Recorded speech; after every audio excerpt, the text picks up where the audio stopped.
Hello folks, we traded this Sunflower 13 shank 1511 ripper in from a farm in Wausau. The machine has approximately 800 to 900 acres. They bought it new, stored it inside. It has been outside some this summer. It has all new chisel plow shanks, tips.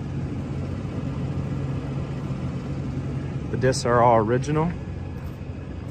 The machine is in very good condition. It has the heavy springs. It has the front and the rear discs, which are hydraulically adjustable for depth.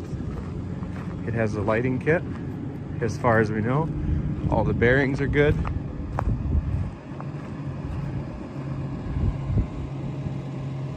This machine is field ready. It is a very nice machine. Price a new one. Compare what you're getting. You will like this machine. Thanks for looking.